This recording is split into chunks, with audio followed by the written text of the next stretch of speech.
ಅನ್ನಭಾಗ್ಯ ಯೋಜನೆಗೆ ಸಂಬಂಧಪಟ್ಟ ಹಾಗೆ ಈಗಾಗಲೇ ಅನ್ನಭಾಗ್ಯ ಫಲಾನುಭವಿಗಳು ಇಲ್ಲಿವರೆಗೂ 10 ಕೆಜಿ ಅಕ್ಕಿಯನ್ನ ಪಡೆದುಕೊಳ್ತಾ ಇದ್ರು. ಆದ್ರೆ ಇನ್ನು ಮುಂದೆ ಅನ್ನಭಾಗ್ಯ ಫಲಾನುಭವಿಗಳಿಗೆ ಇಂದಿರಾ ಕಿಟ್ ಅನ್ನು ಕೂಡ ನೀಡಲಾಗುತ್ತೆ. 5 ಕೆಜಿ ಅಕ್ಕಿ, 5 ಕೆಜಿ ಅಕ್ಕಿಯ ಜೊತೆಗೆ ಇಂದಿರಾ ಕಿಟ್ ಅನ್ನು ಕೂಡ ನೀಡಲಾಗುತ್ತೆ. ಪ್ರತಿ ಪಡಿತರ ಚೀಟಿಗೆ ಇಂದಿರಾ ಆಹಾರ ಕಿಟ್ ಅನ್ನ ವಿತರಣೆ ಮಾಡೋದಕ್ಕೆ ಇವತ್ತು ಸಚಿವ ಸಂಪುಟ ಸಭೆಯಲ್ಲಿ ನಿರ್ಣಯವನ್ನ ಕೈಗೊಳ್ಳಲಾಗಿದೆ.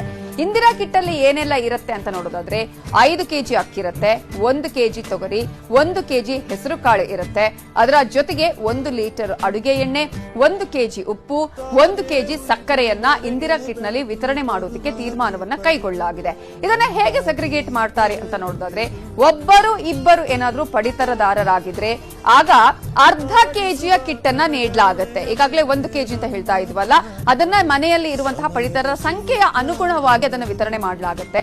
ಒಬ್ರು ಇಬ್ರು ಪಡಿತದಾರರು ಇದ್ರೆ ಆಗ ಇಲ್ಲಿ ಇಂದಿರಾ ಕಿಟ್ ಅಲ್ಲಿ ಅರ್ಧ ಕೆಜಿಯ ಕಿಟ್ ಅನ್ನ ನೀಡಲಾಗುತ್ತೆ. ಅದಕ್ಕಿಂತ ಹೆಚ್ಚು ಜನ ಇದ್ರೆ 3 ರಿಂದ 4 ಜನರಿದ್ರೆ ಆಗ ಒಂದು ರೇಷನ್ ಕಾರ್ಡ್ಗೆ 1 ಕೆಜಿಯ ಕಿಟ್ ಅನ್ನ ನೀಡಲಾಗುತ್ತೆ.